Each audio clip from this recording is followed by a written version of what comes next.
السلام علیکم ناظرین، میں ہوں طارق اسماعیل ساگر کچھ نئی گزارشات کے ساتھ۔ ناظرین، پاکستانی سیاست اور خصوصاً حکومت سازی، ایوان اقتدار اور ایوان اقتدار کی طویل، خاموش اور پراسرار 12 دریوں میں خواتین کا ہمیشہ ایک اہم اور مخصوص رول رہا ہے۔ جو لوگ کچھ انٹیلیجنس کی سدھ بدھ رکھتے ہیں وہ جانتے ہیں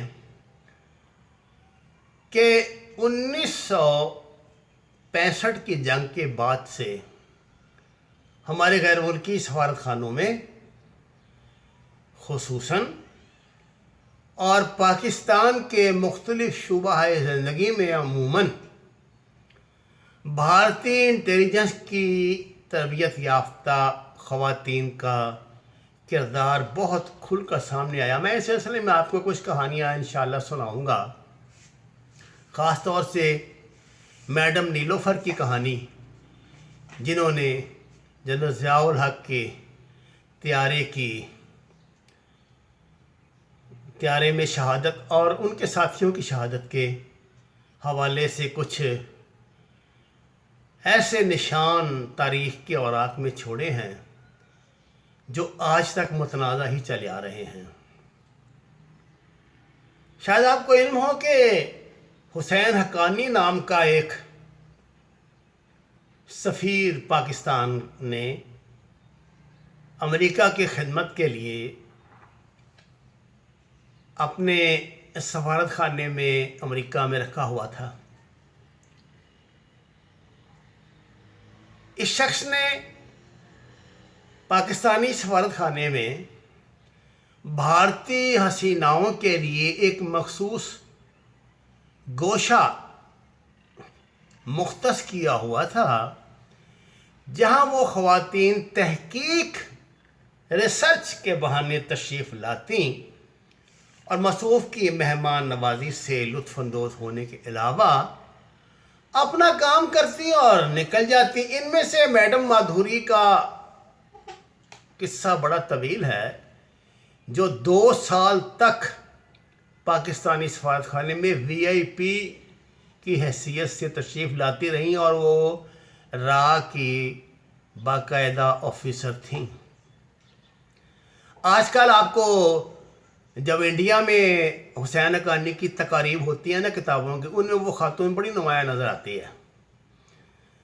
وہ ایک طرح انڈیا میں موصوف کی سیکرٹری کا کردار ادا کرتی ہیں، اور پاکستان کے خلاف جو بھی وہ ہذیان بکتے ہیں، جو انہوں نے مہم شروع کی ہوئی ہے، اس میں مرکزی کردار اسی خاتون کا ہے۔ پاکستانی سیاستدانوں کو اللہ نے کیا نہیں دیا؟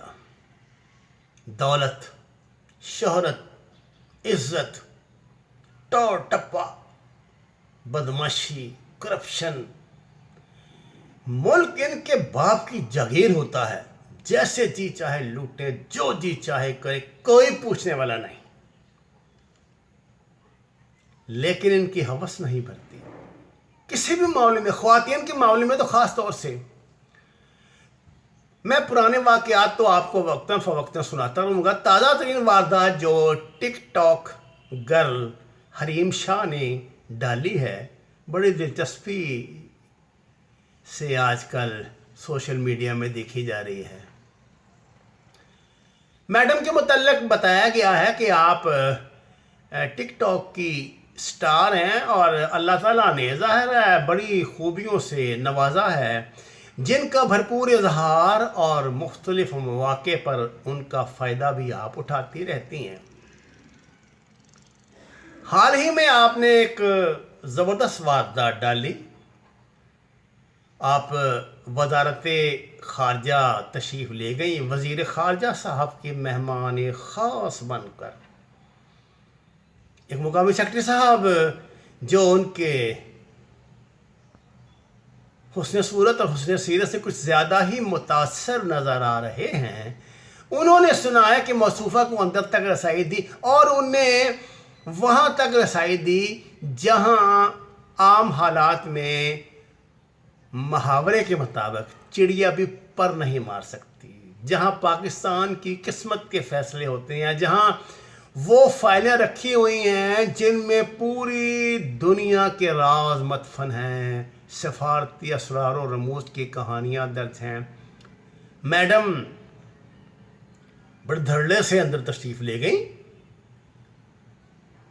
ان کا یہ کہنا ہے کہ وہاں موجود ایک اور بڑے افسر نے ان کی با کمال شخصیت سے متاثر ہو کے ان کے لیے فوٹوگرافر کے فرائض انجام دیے، جبکہ یار لوگ اسے تسلیم نہیں کرتے۔ وہ یہ کہتے ہیں کہ وہ اپنا فوٹوگرافر بھی ساتھ ہی لے کے گئی تھی۔ بہرحال یہ تو بات آج کل میں سامنے آ جائے گی، سنائیں انکوائری اب شروع ہو گئی ہے۔ یہ موصوفہ وہاں جا کے وزیر خارجہ کی کرسی پہ براجمان ہوئیں اور بالکل انہوں نے ایک صدارتی انداز میں اپنی وہ جو تصویریں بنوائیں ان کو اونیار کیا۔ اس سے پہلے آپ نے پی ٹی آئی کی وہ نامور اور بڑی بڑی شخصیات جن میں وہ صاحب بھی شامل ہیں جو اپنے ہوائی جہاز کی وجہ سے خصوصی شہرت کے حامل ہیں، جن میں پاکستان کے موجودہ پرائم منسٹر بھی شامل ہیں، ان کے ساتھ بہت زبردست سیلفیاں بھی بنا کے آن ایئر کی ہیں۔ ناظرین، وزارت خارجہ اتنا ہی سینسٹیو آفس ہے جتنا آئی ایس آئی کا ہیڈ کوارٹر۔ یہ خاتون وہاں کیسے داخل ہوئی؟ اس کو اتنے حساس مقامات تک رسائی کیسے ملی؟ کیا یہ صرف کھیل تماشا تھا؟ کیا یہ خاتون یہ ثابت کرنا چاہتی تھی کہ اس کے حسن کے آگے پاکستان کے بڑے بڑے وی وی آئی پی شخصیات جو اپنے آپ کو دنیا کا ایک بڑا دانشور اور بڑا وہ کیا کہتے ہیں ایڈمنسٹریٹر سمجھتی ہیں، وہ کوئی حیثیت نہیں رکھتی؟ اور یہ ایک 25-30 سال کی لانڈیا جس کو جی چاہے رسوا کر کے رکھ دیں اپنی ایک ادائے دل برانہ سے، جس کو پاکستان کی سیکورٹی کو تہس نہس کر کے رکھ دے۔ اس سلسلے میں موصوفہ کا میں نے آج ہی ایک چینل پہ ایک مختصر سا انٹرویو دیکھا، جب انہیں بتایا گیا کہ انہوں نے یہ اتنی بڑی جو جسارت کی ہے اس سے کیا کیا نتائج نکل سکتے ہیں، تو انہوں نے اس کو اپنے جوتے کی نوک پہ رکھتے ہوئے کہا کہ انہیں اس بات کا قطعاً احساس نہیں ہے اور نہ ہی وہ یہ سمجھتی ہیں کہ یہ ایسی بات ہے، یہ تو خام خواہ میڈیا نے رائے کا پہاڑ بنا دیا ہے۔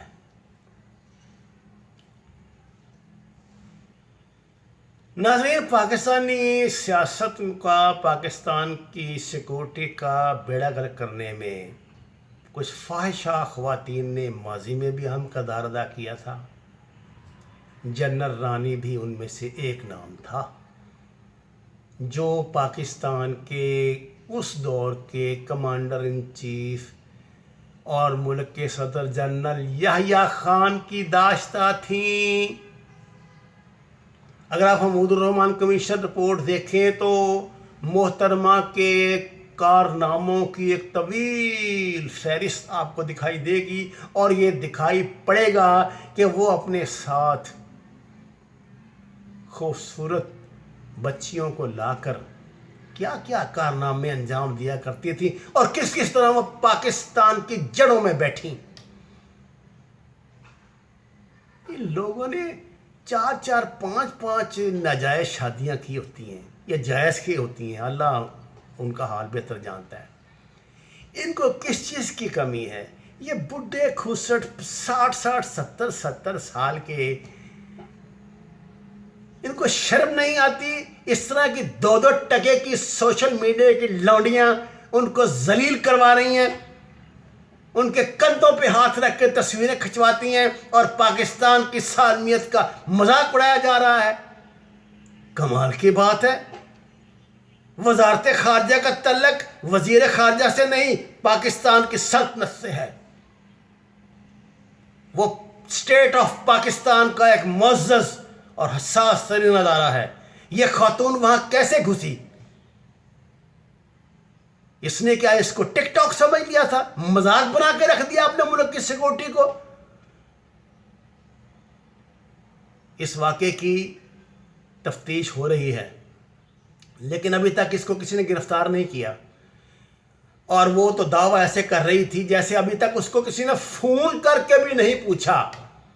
میرا خیال ہے بہت اثر رسوخ کی مالک دکھائی دے رہی ہے، لیکن اتنا اثر رسوخ بھی نہیں ہونا چاہیے جو پاکستان کی سیکورٹی کو کمپرومائز کر جائے۔ میں ایک پاکستانی ٹیکس گزار ہونے کی حیثیت سے یہ حق رکھتا ہوں کہ اپنے اعلیٰ حکام سے پوچھوں کہ اس عورت کو کس نے اجازت دی، اور اگر اس کا جو اقدام ہے یہ آفیشل سیکرٹ ایکٹ کے ضمن میں آتا ہے اور آتا ہے، تو اس کو غیر ملکی جاسوسوں کی طرح گرفتار کر کے اس کی تفتیش کی جائے اور اس سے پوچھا جائے کہ یہ وہاں کیا لینے گئی تھی، تاکہ آئندہ کم از کم پاکستان کے معزز اور مدبر اداروں کا مذاق نہ اڑایا جا سکے۔